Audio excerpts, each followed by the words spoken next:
Seseorang yang telah mendahului kita menghadap Ilahi, termasuk kita mengenang dan mengingat kembali kebaikan-kebaikan mereka, maka tergolonglah kita dalam lingkungan orang yang mengamalkan hadis dan tersebut dalam mukadimah di atas, yang artinya ingat atau kenang kembalilah kebaikan-kebaikan orang yang mati di antara kamu.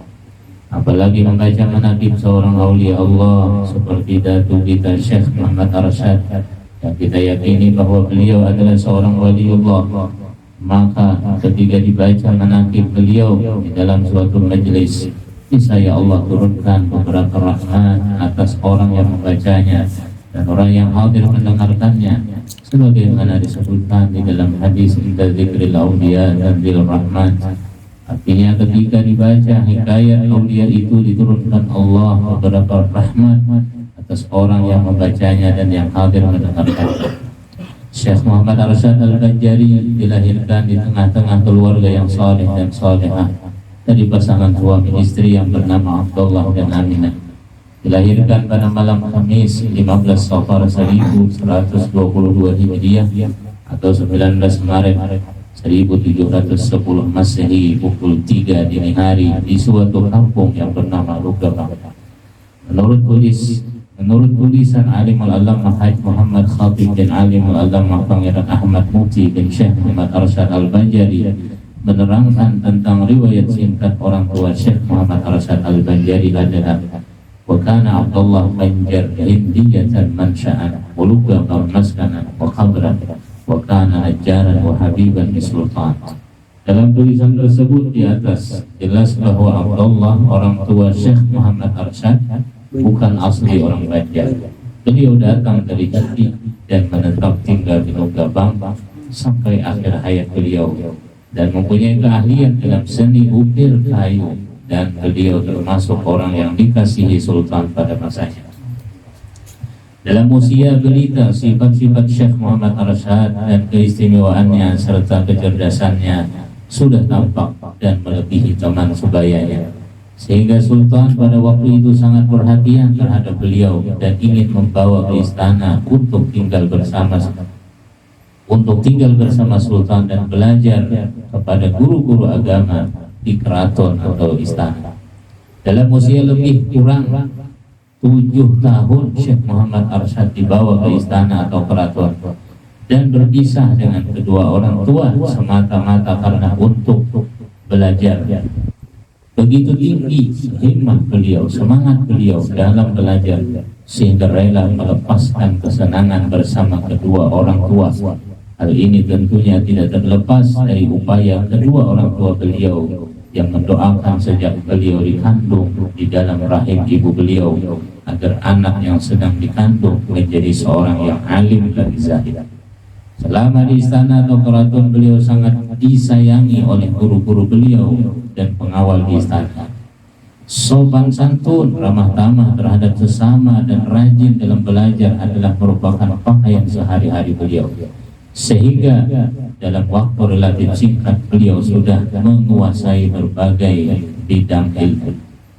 Namun bagi beliau yang selalu haus dengan ilmu, masih ingin lagi belajar memperdalam ilmu kepada guru-guru di Mekah dan Madinah, maka hal ini beliau kemukakan kepada sultan agar berkenan mengizinkan beliau pergi ke Mekah untuk mengaji dan belajar lebih baik. Maka dengan restu sultan dan keikhlasan istri yang sedang hamil, melepaskan beliau pergi ke tanah suci untuk mengaji kepada ulama-ulama di Mekah dan di Madinah. Lebih kurang 30 tahun di Mekah dan 25 kali mengerjakan haji serta 35 fan ilmu yang beliau kuasai dan berbagai ijazah dan sanad ilmu yang diterima langsung dari guru-guru beliau. Banyak guru-guru dan ulama-ulama besar pada masa itu menjadi guru beliau. Di antara guru-guru Syekh Muhammad Arsyad yang masyhur adalah Alimul Allamah Syekh Ataullah di Makkah, Syekh Imam Al-Haramain Alimul Allamah Syekh Muhammad bin Sulaiman Al-Qurdi di Madinah. Sedangkan guru khusus di bidang tasawuf adalah Sayyidil Arif Billah Syekh Muhammad bin Abdul Karim Samman Al-Madani. dan menjadilah Syekh Muhammad Arsyad Khalifah Syekh Saman Al-Madani untuk wilayah Banjar khususnya dan Kalimantan pada umumnya. Di antara sahabat-sahabat beliau adalah Syekh Abdul Samad Palembang, Syekh Abdul Wahab Bugis, Syekh Abdul Rahman Misri dan lainnya. Selama beliau di Mekah maupun di Madinah, kegiatan beliau hanyalah belajar dan ibadah, sehingga jalanan yang beliau ketahui hanyalah jalanan yang menuju ke masjid dan ke rumah guru beliau saja. Konsep pemikiran Syekh Muhammad Arsyad yang tajam tentang pendidikan yang utama agar dapat mencapai sasaran tujuannya, beliau mengutamakan pendidikan ilmu-ilmu agama pada peringkat pertama, karena beliau menyadari bahwa tidak ada martabat yang lebih tinggi daripada martabat ulama setelah martabat nubuwah. Karenanya beliau selalu mengharapkan dan mendoakan agar zuriat beliau selalu tekun dan rajin menuntut ilmu-ilmu agama agar menjadi seorang yang alim lagi zahid. Sepulangnya beliau dari tanah suci Mekah, beliau langsung melaksanakan kegiatan belajar mengajar untuk membina umat, khususnya untuk cucu dalam menegakkan ajaran Ahlus Sunnah wal Jamaah. Beliau buka perkampungan untuk pelaksanaannya dan beliau putuskan pendidikan agama di kampung yang beliau bangun, yaitu kampung dalam pagar. Beliau didik anak cucu, kerabat dan kaum muslimin yang datang dari berbagai penjuru yang selanjutnya diharapkan untuk dapat mengembangkan ke berbagai daerah. Di samping kegiatan belajar mengajar, beliau juga berupaya meningkatkan taraf hidup masyarakat di bidang pertanian dengan cara membuat irigasi sehingga lahan yang non-produktif dapat menjadi lahan yang produktif, dan para pendidik dan anak didik dapat menggarapnya sehingga dapat menjadikan mereka mandiri dan tidak ketergantungan pada orang lain.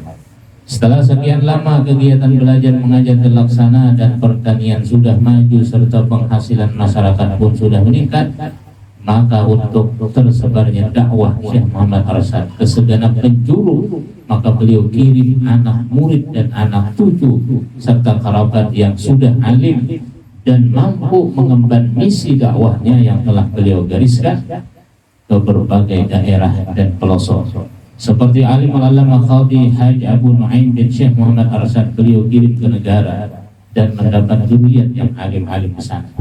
Alim al-allamah Mufti Jamaluddin bin Syekh Muhammad Arsyad Al-Banjari, setelah kawin di Martapura, beliau dikirim ke Marabahan dan kawin di Marabahan melahirkan alim al-fadil Haji Abdul Samad. Kemudian beliau dikirim lagi ke negara dan kawin di negara melahirkan alim al-fadil Haji Muhammad Qasim. Dan selanjutnya alim al-fadil Haji Muhammad Qasim dikirim ke Pontianak melahirkan Haji Muhammad Yusuf, dan Haji Muhammad Yusuf inilah yang membangun pondok pesantren di Pontianak. Alim al-allamah Mufti Haji Ahmad bin Haji Abdul Latif, ipar Syekh Muhammad Arsyad, yaitu adik tuan buat istri Syekh Muhammad Arsyad, dikirim ke Brunei Darussalam. Beliau terkenal dengan sebutan Datuk Ahmad Mufti Banjar, wafat di sana dan dimakamkan dekat kampung air berseberangan dengan istana Nurul Iman Brunei Darussalam. Alim al-allamah Haji Abu Talhah bin Mufti Muhammad As'ad bin Syarifah binti Syekh Muhammad Arsyad dikirim ke Tenggarong, Kalimantan Timur. Alim al-allamah Haji Abu Hamid bin Mufti Muhammad As'ad bin Syarifah binti Syekh Muhammad Arsyad dikirim ke Pontianak. Namun ketika hendak pulang ke Banjar, perahu beliau terdampar di ujung Bundaran Sampit dan mendapat sakit di sana sampai wafat dan dimakamkan di ujung Bundaran Sampit. Alim al-allamah Haji Sa'aduddin bin Mufti Haji Muhammad Asad bin Syarifah bin Syekh Muhammad Arsyad dikirim ke Taniran Kadangan. Alim al-allamah Mufti Haji Muhammad Arsyad bin Mufti Muhammad Asad bin Syarifah bin Syekh Muhammad Arsyad, terkenal dengan nama Mufti Lama Mantap di Martapura sebagai mufti, ketika beliau berkunjung ke Pagatan untuk silaturahim serta berdakwah, lalu mendapat sakit dan wafat di Pagatan. Alim al-allamah Haji Ahmad bin Mufti Muhammad As'ad bin Syarifah binti Syekh Muhammad Arsyad dikirim ke Balimau Kandangan. Ke semua anak, cucu dan kerabat Syekh Muhammad Arsyad yang dikirim tersebut mendapat anak dan zuriat yang alim-alim di tempatnya masing-masing. pemikiran-pemikiran Syekh Muhammad Arsyad maupun zuriat beliau generasi pertama, kedua, dan pada zamannya baik di bidang ilmu fikih atau tauhid, tasawuf cukup mewarnai masyarakat Banjar dan pemerintahan kerajaan Banjar pada masa itu, sehingga sultan yang memerintah pada masa itu turut terpanggil dan aktif menjadi murid Syekh Muhammad Arsyad dan anak cucu beliau. Seperti Sultan Ahmadillah Tsani pernah belajar kepada Syekh Muhammad Arsyad, begitu pula sultan-sultan yang lain atau yang berikutnya seperti Sultan Adam Al-Wasid Billah banyak memetik ilmu dari anak cucu Syekh Muhammad Arsyad seperti alim Allama Qadhi Haji Abu Nu'aim, alim Allama Khalifah Syihabuddin, alim Allama Mufti Jamaluddin, alim Allama Pangeran Ahmad Mufti, alim Allama Qadhi Haji Mahmud bin Ansih, dan alim Allama Mufti Haji Muhammad Arsyad Lamak serta lain-lainnya. Mudah-mudahan generasi atau zuriat Syekh Muhammad Arsyad yang sekarang ini dapat mengikuti langkah beliau dalam ketekunan menuntut ilmu-ilmu agama, sehingga di masa kini dan mendatang akan bermunculan ulama-ulama yang dapat mengayomi masyarakat kita dalam meniti kehidupan yang abadi. Amin ya rabbal alamin. Di antara karamah Syekh Muhammad Arsyad adalah pertama, sewaktu beliau sedang mengikuti pengajian, setelah istirahat beliau bercerita tentang buah-buahan di negeri Banjar, di antaranya buah durian, buah durian yang sangat disukai oleh orang Banjar. Maka timbul selera atau keinginan orang yang mendengarnya untuk mencicipi buah tersebut. Tiba-tiba Syekh Muhammad Arsyad mengulurkan tangan beliau ke belakang dan ternyata ada sebiji durian yang masak di tangan beliau dan harum lagi baunya. Lalu disuguhkanlah buah tersebut kepada guru beliau dan sahabat-sahabat beliau yang hadir pada ketika itu. Yang kedua, sewaktu di Betawi, Jakarta, beliau sempat membetulkan arah kiblat Masjid Jembatan 5 dengan cara mengacungkan tangan beliau ke arah orang yang di depan beliau. Alangkah terkejutnya jemaah yang ada pada ketika itu karena melihat Ka'bah di celah-celah tangan baju jubah beliau, maka dirubah dan ditetapkanlah arah kiblat yang baru. Yang ketiga, sewaktu beliau membuat irigasi maka beliau goreskanlah tongkat beliau ke tanah, yang kemudian goresan tersebut menjadi anak sungai yang dapat mengalirkan air yang selalu tergenang ke daerah lahan yang kering, dan dikenallah sungai tersebut dengan nama Sungai Tuan. Yang keempat, menurut riwayat kalau beliau hendak ke Banjarmasin untuk berdakwah terutama kepada ipar-ipar beliau, saudara-saudara Tuan Buat istri beliau, maka ipar-ipar beliau melihat beliau itu terbang datang dari Martapura ke Banjarmasin, sehingga takjublah mereka dan banyak yang masuk Islam dengan beliau. Dengan memperhatikan riwayat tersebut di atas, maka dakwah Syekh Muhammad Arsyad tersebut ke segenap penjuru, bukan saja di Kalimantan Selatan, bahkan sampai ke Kalimantan Timur, Kalimantan Tengah, dan wilayah Kalimantan Utara. Di samping Syekh Muhammad Arsyad berdakwah dengan lisan beliau, beliau juga berdakwah dengan tulisan, dengan karangan. Banyak beliau menulis kitab, dan diantaranya adalah karya beliau yang terbesar ialah kitab Sabilal Mujtahidin yang sampai sekarang masih dibaca dan dikaji orang banyak, baik di Kalimantan, Jawa, Sumatera ataupun di Malaysia. Lebih kurang 41 tahun beliau berkiprah dalam berdakwah, baik secara lisan, tulisan maupun dakwah bil hal, dalam rangka mencetak anak cucu serta para murid lainnya untuk menjadi alim lagi zahid dengan penuh gairah, dengan penuh kecemburuan dan semangat. Akhirnya lesulah jasmani dan lemahlah tenaga, sehingga suasana haru dan cemas pun selalu menyelimuti jiwa anak cucu dan kerabat karena khawatir kehilangan orang tua, ayah, nenek, dan pembimbing mereka dalam meniti kehidupan.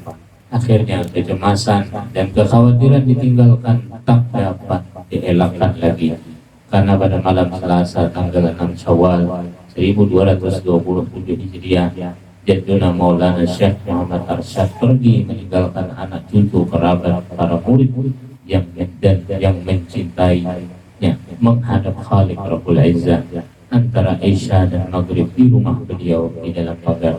Inna lillahi wa inna ilaihi raji'un.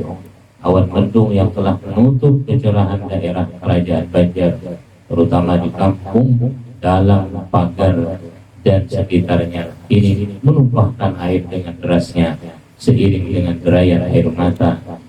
Duka anak cucu dan kerabat serta para murid karena kepergian ayah dan pemimpin rakyat yang tak akan kembali lagi. Hujan pun turun dengan lebatnya sehingga membanjiri sungai-sungai yang memungkinkan dapat melaksanakan wasiat Syekh Muhammad Arsyad untuk dimakamkan di Pelampayan. 2 abad sudah beliau meninggalkan anak, cucu dan zuriat, namun harum semerbak nama beliau masih terasa oleh kita dengan harum sejuk yang seakan kita berada di zamannya.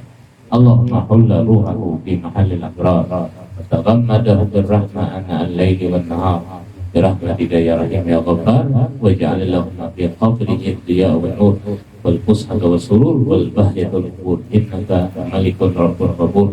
Sallallahu alaihi sayyidina Muhammadin wa ala alihi wasallam. Alhamdulillah rabbil alamin. Sedikit menakir tentang Syekh Muhammad Arsyad bin Abdullah Al-Badari yang sangat tidak asing lagi bagi kita, karena banyak keistimewaan dan luar biasaan beliau ya, dan ayah dan ibu beliau diantaranya sama dengan ayah dan ibu Nabi juga, Abdullah dengan Aminah, orang tua Sidin Abdullah, Sidin Aminah.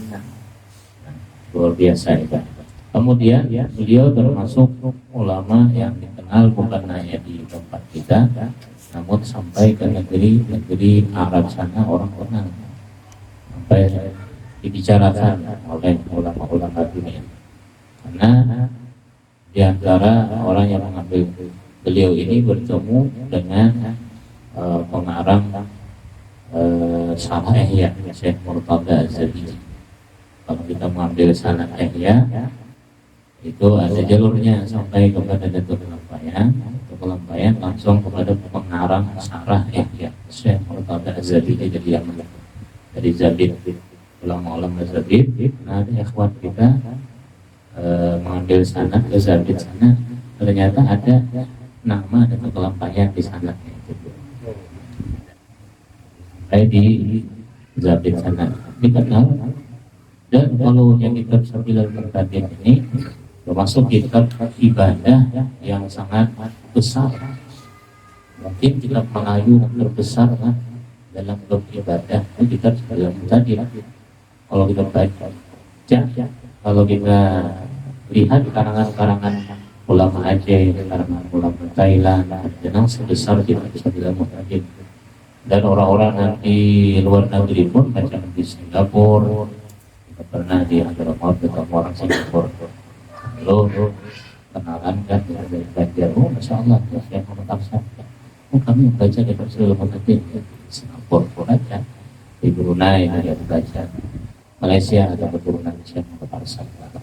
Dikenal kalau dari kampung Melayu, di negeri Melayu dikenal di mana-mana untuk Pelampayan ini.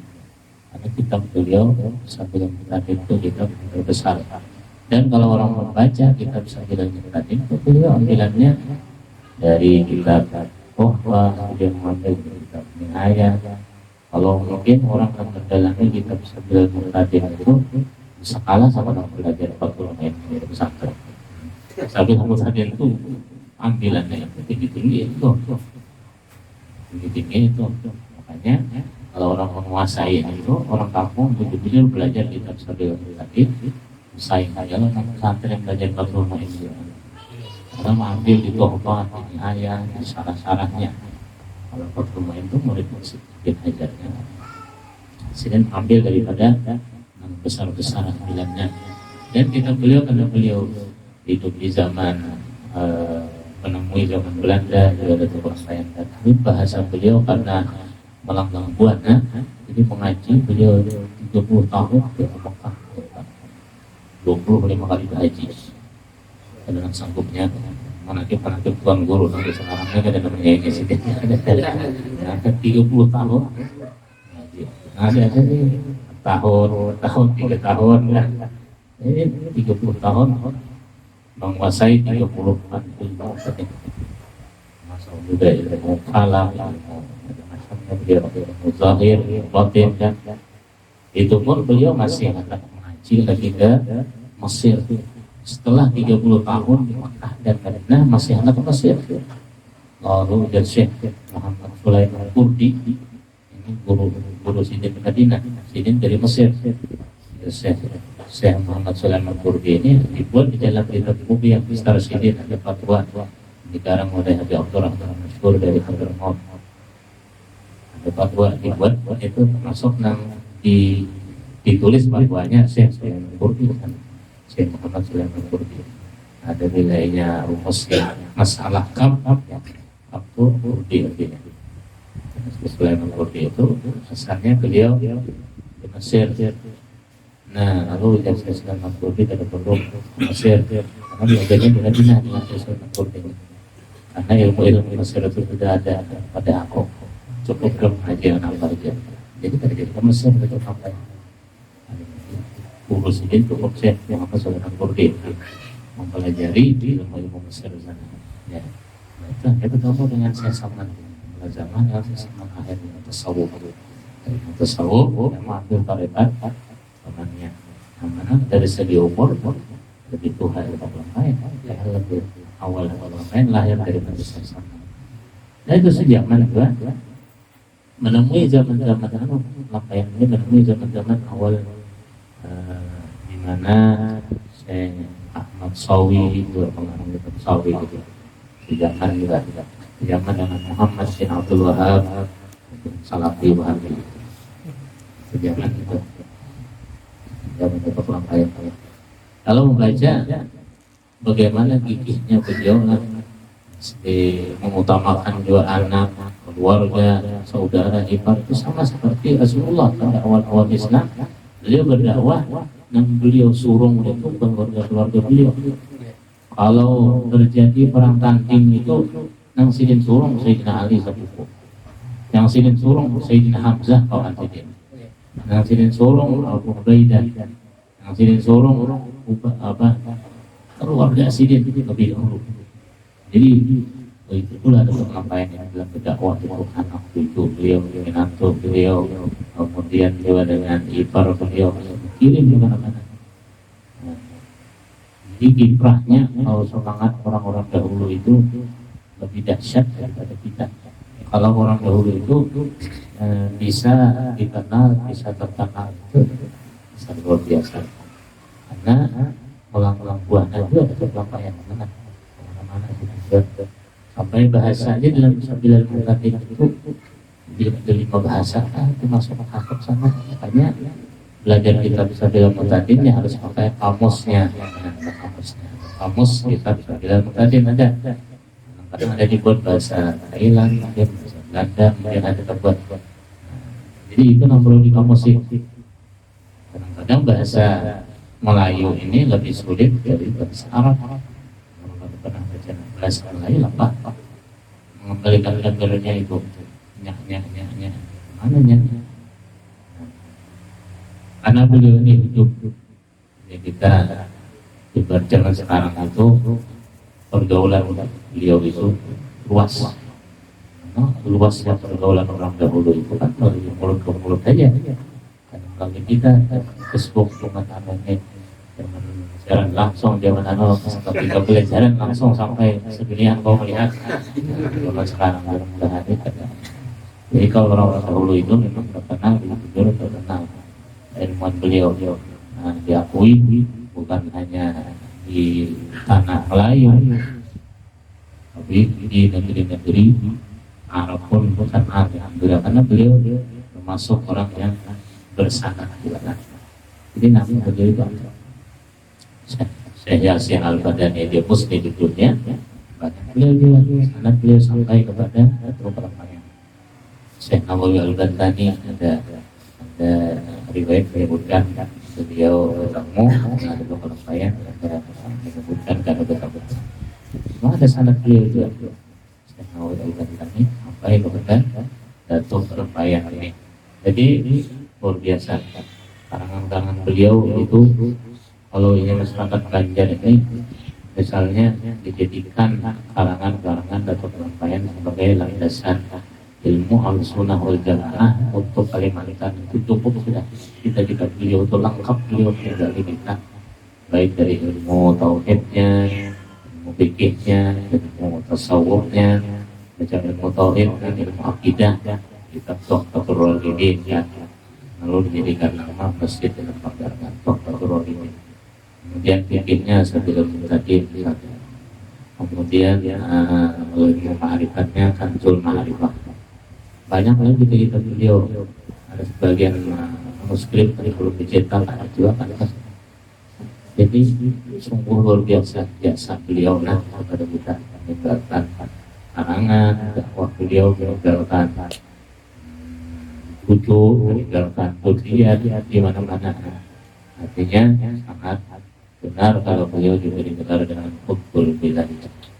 Artinya kutubnya negeri kita Banjar ini secara khusus Kalimantan secara umum, karena beliau banyak meninggalkan karangan-karangan yang berkah beliau. Jadi kalau yang dibilang waktu itu beliau itu sangat mirip dengan Habib Abdullah bin Alawi Al-Haddad. Jadi ada orang itu yang diberkahi, ada keturunannya yang berkah. Ada lagi karangannya, kalau keturunannya berkah seperti keturunan Syekh Abu Bakar bin Salim, berkah orang baik.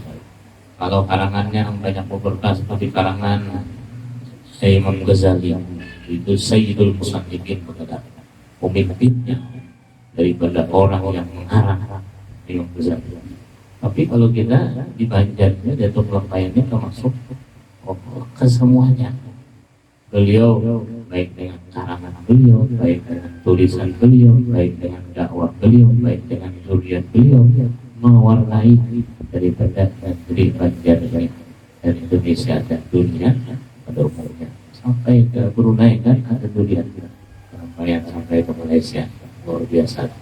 Kalau orang-orang Malaysia, kalau bicara tentang Banjar, ada Asia lagi dengan bentuk bangsa negara. Jadi alhamdulillah, maka itu sedikit menatip daripada wali Allah Subhanahu wa Ta'ala yang sangat berjasa di Kalimantan ini 2 abad ya kan, 2 abad 200 lah, 212 tahun sampai sekarang masih dikenang oleh bahari dan dihalus oleh Datuk ini itu sudah tahu Kelampaian adalah binazar jarah, binazar kabul Kelampaian jarah. Jadi pusat jarah Yuzar Qabruhu Yuzar Terliakun Jarrah, doa-doa dikabulkan di sisi. Karena memang jasa beliau yang sangat luar biasa. Jadi alhamdulillah kita di negeri Banjar kita ini ada orang seperti beliau. Mudah-mudahan Allah memberikan syafaat Rasulullah melalui beliau nanti kita di akhirat nanti mudah-mudahan dapat syafaat beliau, syafaat daripada beliau dari keberkahan rahmat daripada kelampaian dan keberkahan dan mudah-mudahan Allah Subhanahu wa Ta'ala kabulkan hajat-hajat kita. Allah Subhanahu wa Ta'ala lunaskan hutang-hutang kita. Allah Subhanahu wa Ta'ala sehatkan dalam tubuh kita. Allah curahkan rahmat kepada kita semua, khususnya ummah yang dibacakan ingin menatib oleh Allah Subhanahu wa Ta'ala. Maka kita selalu jadi bermohon dan bertawassul kepada Allah Subhanahu wa Ta'ala, mudah-mudahan dapat keberkahan melalui daripada Syekh Muhammad Amsar Al-Bajari Al-Amin ya Rabbal Alamin. Ala jami'ah budikan salihan wa ala nabihi sahibul qabul wa sahibul nabi Syekh Muhammad Bila hadratin Nabi Muhammad sallallahu alaihi wasallam. Al-Fatihah.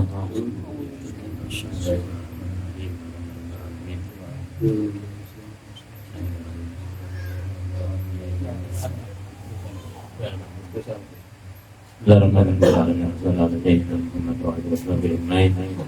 inna nas'aluka ziyadatan fid din wa naqatan fil murajat wa jasad wa sa'atan fil rizq wa syahadatan indal maut wa ba'da al-maut wa afadan lisan warzuqna an-nadhara ila wajhika al-karim wa sallallahu alaihi wa sallam. Subhana rabbika rabbil izzati amma yasifun wa salamun alal mursalin walhamdulillahi rabbil alamin.